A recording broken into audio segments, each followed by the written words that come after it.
मुळातच गेले 30-40 वर्ष सातत्याने ही मागणी होती की झोपडपट्टीमध्ये राहणाऱ्या लोकांना मालकी हक्काचा पट्टा मिळाला पाहिजे। 2014ला मी मुख्यमंत्री झाल्यानंतर काही निर्णय आम्ही घेतले, पण त्यातल्या अडचणी होत्या, त्यामुळे त्याही वेळेस पट्टे वाटप सुरू केलं होतं, पण 19 नंतर ते पूर्ण थांबलं होतं। आता पुन्हा सरकारमध्ये आल्यानंतर सगळे अडथळे आम्ही दूर केले, सगळ्या प्रकारच्या जमिनीवर आता मालकी हक्क देता येईल असा आम्ही निर्णय केला। आज 1000 लोकांना आम्ही मालकी हक्काचे पट्टे दिले। एकूण 50,000 झोपडपट्टीत राहणाऱ्या लोकांना म्हणजे 2.5 लाख लोकांना त्याचा फायदा होईल। आम्ही मालकी हक्काचे पट्टे त्या ठिकाणी देणार आहोत।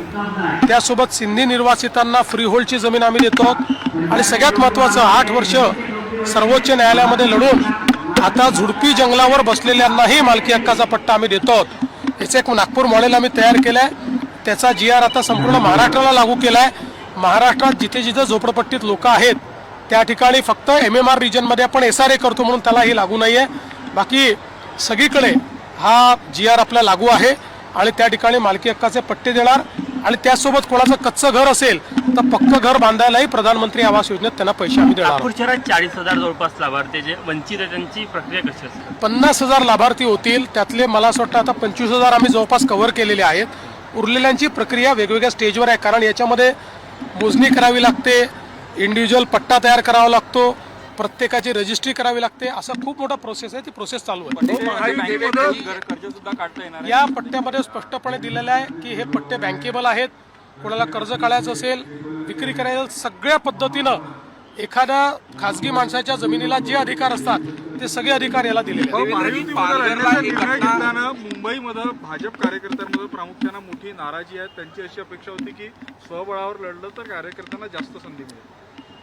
मला असं वाटतं की अशी काही फार कोणामध्ये नाराजी असेल असं मला वाटत नाही। ठीक आहे, कार्यकर्त्यांना वाटतं जास्त संधी मिळाली पाहिजे, पण सगळ्यात महत्त्वाचं आहे मुंबई महानगरपालिकेवर महायुतीचा झेंडा लावणं, मुंबई महानगरपालिकेमध्ये विकास उन्मुख अशा प्रकारचं आणि पारदर्शी शासन आणणं, आणि त्याकरताच आम्ही महायुतीचा निर्णय केला। आदिवासी मुली आहेत, त्यांच्या लग्नासाठी त्यांना त्यांच्या पालकांना याची चौकशीचे आदेश मी दिलेले आहेत आणि लवकरच याची चौकशी केली जाईल। भाजपनं 55 जागेची मागणी कल्याण डोंबिवलीमध्ये केली आहे, त्यामुळे कुठेतरी नाराजी आहे शिंदे गटामध्ये असं बोललं। फक्त 55 जागाची मागणी का करेल भाजप? शेवटी भाजप एक महत्त्वाचा पक्ष आहे, अशी अजून कुठली मागणी केलेली नाही। कल्याण डोंबिवलीमध्ये मागच्या वेळेसही आमचे 42 जागा आल्या होत्या, त्याच्यामुळे आम्ही एक प्रमुख पक्ष आहोत।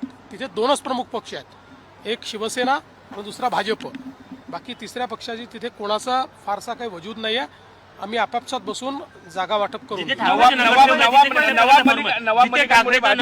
ठाकरेचा नगरसेवक असेल तिथे कशा प्रकारे फॉर्म्युला असेल मुंबई ठाणे या ठिकाणी? नाही, असा फॉर्म्युला कुठलाच राहणार नाही, जिंकणं हा फॉर्म्युला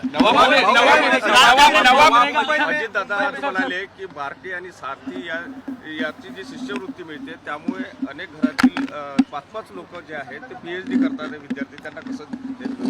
मला असं वाटतं की अनेक वेळा दादा एखादी गोष्ट बोलतात तर लोक त्याचा वेगळा अर्थ काढतात, पण मुळामध्ये ही योजना जी सुरू केलेली आहे ती जे काही आपले हुशार लोक आहेत, मुलं आहेत, पण PhD अफोर्ड करू शकत नाही, त्या लोकांकरता ती काढलेली आहेत। आता एका घरातले 5 लोक जर योजनेचा लाभ घेतील तर इतर घरातले जे काही आपले गरीब लोक आहेत, होतकरू आहेत, त्यांना त्याचा लाभ मिळणार नाही। दादांनी व्यक्त केलेली चिंता बरोबर आहे, या संदर्भात योग्य अशा प्रकारे आपल्याला त्या ठिकाणी निर्णय योजना में कल कई बदलाव किए गए, 125 दिन की गारंटी अब रोजगार की मिलेगी। प्रियंका गांधी कह रही है कि ये कौन सी मानसिकता है खर्च बढ़ाने की, फिजूल खर्ची करने की, नाम बदलने की?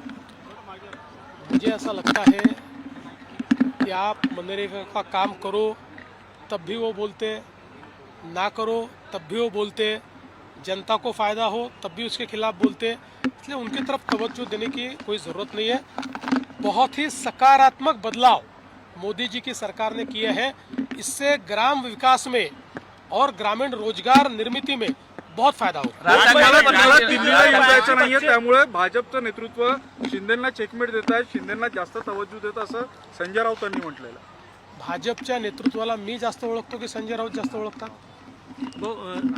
राज ठाकरेंनी तुम्हाला पत्र लिहिलं, मुंबईमध्ये ज्या मुली बेपत्ता होत्या त्याबद्दल चिंता व्यक्त केली. मी अजून पत्र वाचलेलं नाही आहे, पण बेपत्ता होणाऱ्या मुलींच्या संदर्भात यापूर्वीही मी आकडेवारी सहित त्याची कारणं दिलेली आहेत.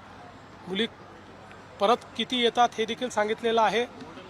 याच्यातला सगळ्यात महत्त्वाचा मुद्दा एवढाच आहे की कशाही पद्धतीने म्हणजे एखादी मुलगी समजा घरून भांडून निघून गेली आणि 3 दिवसांनी परत जरी आली तरी आपण त्या ठिकाणी बेपत्ताचं कंप्लेंट ही दाखल करतो आणि त्यामुळे जो काही त्याची संख्या आहे ती संख्या त्या ठिकाणी आपल्याला मोठी दिसते.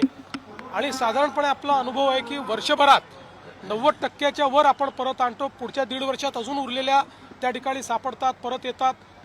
त्यामुळे या संदर्भात आता त्यांनी नेमकं काय पत्र लिहिलं आहे हे मी वाचलेलं नसल्यामुळे मी त्याच्यावर उत्तर देऊ शकणार नाही. पण नक्की जर काही त्यांच्या शंका असतील तर त्याला उत्तर देऊ. नवाब अलीखानमुळे राष्ट्रवादीशी वेळ पडल्या युती तोड असं नवनाथ बन म्हणते. आपण ज्येष्ठ नेते आहात. असं आहे, या संदर्भात आमची भूमिका यापूर्वी स्पष्ट केली आहे, रोज स्पष्ट करण्याची आवश्यकता नाही. भाऊ, विरोधक पायऱ्यांवर देखील आंदोलन करू शकत नाही, या विरोधक आहे की नाही या अधिवेशनात असा प्रश्न पडतोय. तुमची रणनीती यशस्वी ठरल्याचं या अधिवेशनात पाहायला मिळते. नाही, आमची अशी कुठलीही रणनीती नाही. उलट या अधिवेशनामध्ये भरपूर चर्चा चाललेली आहे, त्याचा मला आनंद आहे. इतके बिलं आपण त्या ठिकाणी मंजूर केलेले आहेत त्याचाही मला आनंद आहे.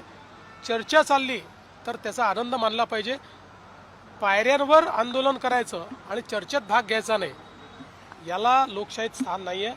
त्यामुळे मला असं वाटतं की त्यांनी जेवढी जास्तीत जास्त चर्चा करतील आम्हाला चालेल. काँग्रेसने वेगळ्या विदर्भाची भूमिका मांडली, त्यावर संजय राऊतांनी म्हटलं की काँग्रेसने किती आपटली तरी वेगळा विदर्भ होऊ देणार.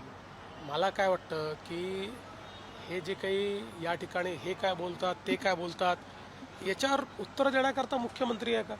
एवढंच कामधंदे राहिले का मुख्यमंत्र्याला? हा हे बोलला, तो ते बोलला, तो ते बोलला.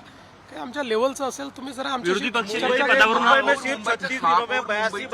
मुंबईमध्ये भाजपाचाच राहील एक अशी प्रचंड चर्चा. आपली ताकद पण मुंबईत मोठी आहे. मुंबईमध्ये महायुतीचा महापौर. भाऊ, याआधी